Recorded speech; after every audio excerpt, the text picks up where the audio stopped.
Halo semuanya, selamat datang di channel yang tidak layak untuk dihina ini. Sebelum kita mulai, atur posisi santainya, bakar rokoknya, seruput kopinya, dan mari kita berhayal.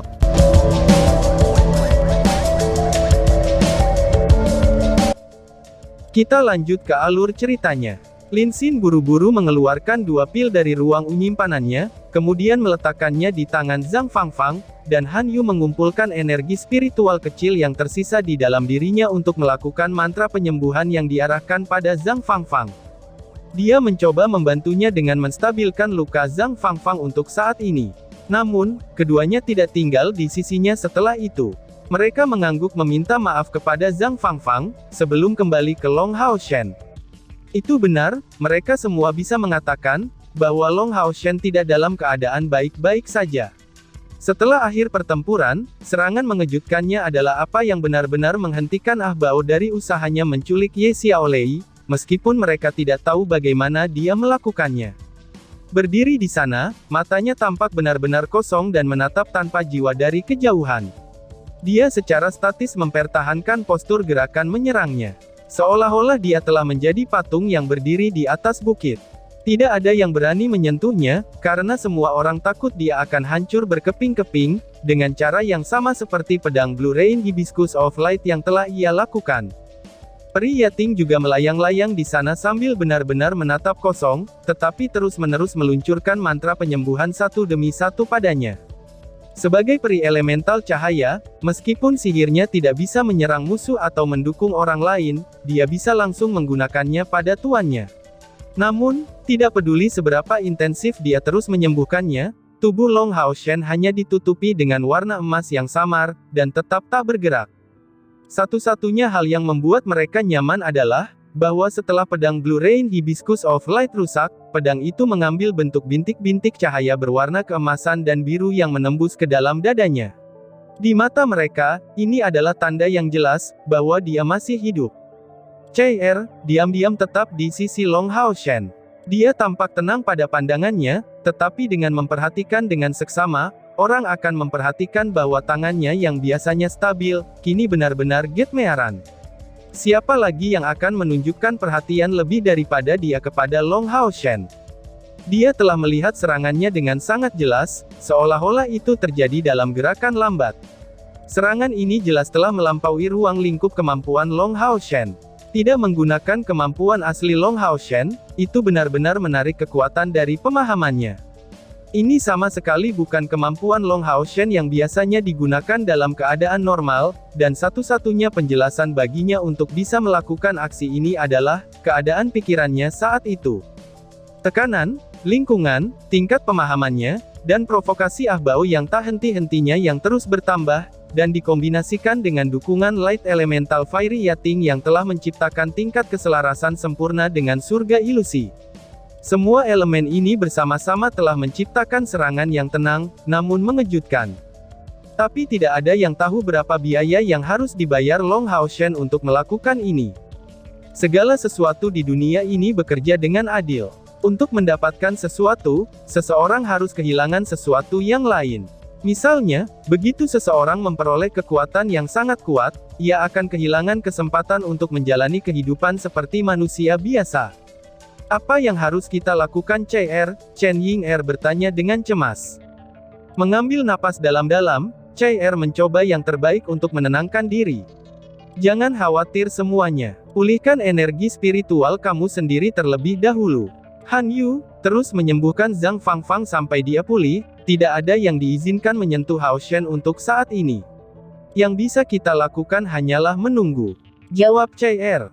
Sima Xian dengan terburu-buru bertanya. Lalu sampai kapan kita harus menunggu? Tanya si botak. CR dengan dingin menyapu pandangannya ke arahnya. Apakah kamu benar-benar berpikir kalau kamu itu lebih cemas daripada aku? Ini adalah surga ilusi, jadi kita jelas harus menunggu Ye Xiaolei terbangun. Untuknya kita bertarung, dan dia yang paling akrab dengan tempat ini. Jawab CR. Sima Xian terlihat ketakutan, dan mengangguk tanpa mengucapkan sepatah kata pun. Jika Long Hao Shen bisa dikatakan telah meyakinkan yang lain untuk mengikutinya, CR malah sebaliknya. Dia masih yang paling ditakuti oleh rekan satu tim mereka. Sama seperti semua orang yang paling mengagumi Long Haoshen, Chai adalah orang yang paling mereka takuti. Meskipun kata-kata Chai ini menegur, Sima Xian tidak terlalu mempermasalahkannya. Selama misi di Desolate Hissing Cavern, dialah yang telah menyelamatkan mereka semua ketika Long Haoshen tidak hadir, yang telah mengeluarkan kekuatan pamungkas yang telah menyebabkan dia kehilangan 4 inderanya hingga 7 bulan lamanya. Wakil kapten ini dengan demikian mendapat rasa hormat mutlak dari yang lain. Mungkin dia tidak tampak meyakinkan seperti Long Haoshen untuk semua orang di timnya, tetapi dalam hal otoritas, dia tidak kalah sedikit pun terhadap Long Haoshen. Setiap waktu Long Haoshen tidak dapat memerintahkan tim, dia akan melakukan tugasnya dengan sangat lancar. Binatang buas secara bertahap menjadi tenang, dan raungan mereka mereda. Perlahan-lahan mereka merangkak menuju puncak bukit, meskipun tidak ada yang mendekati mereka dengan cermat. Melihat Long Haoshen dan kelompok Chai, mereka memiliki wajah yang damai, dan menyetujui mereka sepenuhnya. Waktu berlalu begitu saja, dan kilau hijau tua yang aneh memicu 7 atau 8 tungku spiritual itu, lalu perlahan-lahan membawanya di udara, dan bergerak ke puncak bukit. Tidak ada yang pergi untuk mengasimilasi tungku spiritual ini, tetapi semua orang tetap duduk di sana dengan kaki bersila. Melihat rekan-rekannya yang tidak mengingini harta surgawi ini, ekspresi Chai terlihat melembut. Tandan ini terdiri dari pasangan yang benar-benar dapat dipercaya. Tanpa sadar, dia melihat orang yang dia tegur sebelumnya. "Hei Sima," ucap Chai. "Ya," Sima Xian menjawab dan menatapnya dengan bingung. "Aku saat ini dalam suasana hati yang buruk, tolong jangan tersinggung," ucap Chai. Sima Xian langsung tidak bisa membantu, tetapi memberikan tampilan bingung kepada Chai, dan suasananya langsung berubah aneh. Chai diam-diam kembali untuk menjaga Long Haoshen. Sima Xian butuh beberapa saat untuk menoleh untuk melihat Lin Xin, dan berkomentar dengan suara rendah. "Apakah aku salah dengar? Apakah wakil kapten hanya meminta maaf kepada aku barusan?" ucap si botak. Dengan jijik, Lin Xin meliriknya sebelum membalas. "Melihat ketidakdewasaan kamu, aku percaya bahwa wakil kapten sudah sewajarnya memarahi kamu," balas Lin Xin. "Dia seharusnya kan, mungkin aku akan lebih tenang jika dia melakukan itu." Sima Xian tidak biasanya membalas kata-kata Lin Xin, alih-alih menyetujuinya saat dia mengangguk. Surga ilusi perlahan-lahan kembali ke keadaan normal, dan mayat-mayat dari binatang ajaib itu secara bertahap diserap oleh bumi, dan sedangkan sisa-sisa bau darah segera dicuci bersih oleh udara. Waktu berlalu menit demi menit, tetapi Long Haoshen masih dalam kondisi yang sama dan tanpa perubahan. Penutup berwarna oranye yang mengelilingi Ye Xiaolei secara bertahap menghilang. Akhirnya, dengan suara pecah, cangkang terakhir yang tersisa tersebar segera berubah menjadi bintik-bintik cahaya di udara. Karena kondisi Long Haoshen, tidak ada yang berhasil memiliki waktu kultivasi yang mantap. Pada saat Ye Xiaolei memecahkan segel teknik nubuat besar, semua orang segera berdiri. Tentu saja, Zhang Fangfang adalah pengecualian. Di bawah efek penyembuhan Han Yu dan pil Lin Xin, luka-lukanya bisa dikatakan telah stabil, tetapi ia masih dalam kondisi yang buruk. Adapun luka di jari dan lengannya, bahkan Priest tingkat tinggi pun tidak berdaya untuk mengobati anggota badan yang patah. Dia harus mengandalkan perawatan medis yang tepat untuk pulih dari cedera itu.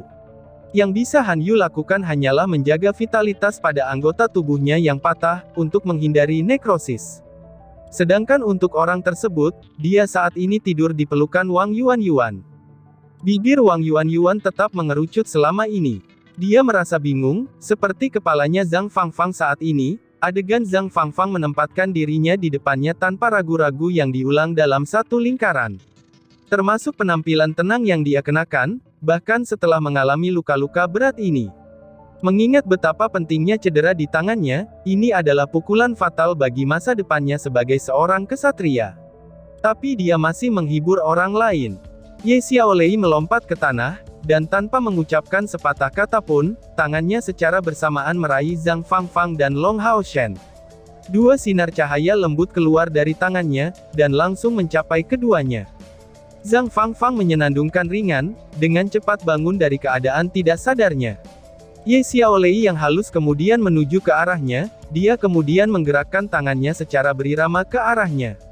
Gerakannya sangat cepat, tetapi sangat harmonis. Selubung cahaya hijau pekat menghubungkan Zhang Fangfang dengan anggota badan yang patah, dan bahkan lebih luar biasanya lagi, dimanapun tangannya berlalu, semua luka pulih dengan cepat, dan hal yang sama terjadi pada tulang-tulangnya. Cedera serius seperti yang diderita oleh Zhang Fangfang, itu dapat disembuhkan dengan kecepatan yang menakjubkan. Lin Xin berkata dengan suara rendah dan penuh keheranan. Ini adalah keajaiban hidup, ucap Lin Xin. Sima Xian bertanya dengan suara rendah. Apa itu keajaiban hidup? Bagaimana mungkin aku tidak pernah mendengarnya sebelumnya? Tanya si botak.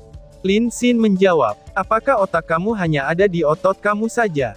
Dan kamu tidak pernah tahu tentang hal seperti itu. Sihir kehidupan adalah sejenis sihir yang sudah punah, yang tidak memiliki kekuatan ofensif, tetapi memungkinkan seseorang untuk menggunakan kekuatan kehidupan. Dalam hal kekuatan penyembuhan, kamu para priest elemen cahaya hanyalah pemula, jika dibandingkan dengan penyihir kehidupan. Jawab Lin Xin. Sima Xian mendengus sebelum membalas. Perkataan kamu agak kejam ke wajah orang lain. Aku akan memberitahu guru nanti, balas si botak. Sejak hari kompetisi itu, dia telah mendapatkan persetujuan Ling Xiao, dan sekarang bisa memanggilnya guru. Dia awalnya sudah memiliki seorang guru, yang tidak memiliki pengaruh apapun di kuil Priest. Itu adalah situasi yang sama dengan Long Hao Shen, yang tidak memiliki Ye Hua sebagai guru tunggalnya. Han Qian dan ayahnya memang bisa dianggap sebagai gurunya juga. Saat mereka berbicara, Ye Xiaolei sudah selesai mengobati Zhang Fangfang. Dia menarik bola cahaya hijau yang sebelumnya memasuki dadanya, dan Zhang Fangfang jatuh pingsan sekali lagi. Long Hao Shen juga dimandikan dalam cahaya hijau, tapi masih belum ada perubahan pada dirinya. Kondisinya masih sama seperti sebelumnya. Ye Xiaoli mengerutkan alisnya, dan menuju ke arahnya. Menunjuk tangan kanannya ke depan, dia melakukan kontak dengan dada Long Hao Shen. Tangan CR secara tidak sadar mengepal dengan erat. Melihat Long Hao Shen dalam keadaan seperti ini, itu membuatnya panik. Hanya saja, dia menahan diri selama ini dan tidak menunjukkannya. Sekarang Ye Xiaolei akhirnya menghilangkan segel pada dirinya, jika dia tidak punya solusi, segalanya akan menjadi rumit. Sebuah cahaya hijau lembut menyala di tangan Ye Xiaolei, tetapi pada saat berikutnya, cahaya emas yang kaya tiba-tiba muncul dari dada Long Hao Shen, dan secara mengejutkan menembak ke arah jarinya. Wah! Ye Xiaolei berteriak kaget, sebelum ia semakin mendekat. Dia berusaha melepaskan bagian yang tersisa dari armor suci yang agung di tubuh Long Hao Shen, tetapi tubuhnya terlalu pendek dan kecil, dan dia tidak dapat menjangkau mereka. Adegan ini benar-benar lucu. Seorang gadis kecil tanpa warna mencoba mencapai baju besi Long Hao Shen. Biarkan aku membantu kamu, kata CR dengan tergesa-gesa, dan segera melepas armor suci yang mulia Long Hao Shen. Ketika Ye Xiaolei melepas bagian depan pakaian Long Hao Shen, dan melihat liontin melodi abadi di dada Long Hao Shen, ekspresi wajahnya berubah sekaligus. Dengan cepat, dia mengangkat tangan kanannya. Menjangkau dengan jari telunjuknya, berbagai jenis cahaya hijau muncul di udara. Ini adalah nyala api hijau yang berdenyut di antara dirinya dan liontin di bawah kendalinya, saat dia berusaha sekali lagi menyentuh Eternal Melody. Cahaya keemasan yang kuat meletus sekali lagi menembaki jarinya, dan Long Hao Shen yang telah menjaga postur ini begitu lama merasakan menggigil kali ini. Kulit Ye Xiaoli menjadi tidak sedap dipandang, dan memberikan pandangan kepada CR di dekatnya sebelum berkata. Jadi Sion of Light yang luar biasa ini benar-benar mendapatkan warisan orang itu. Ucap Ye Xiaolei. Dan tiba-tiba saja bersambung. Sekian dan terima kasih banyak.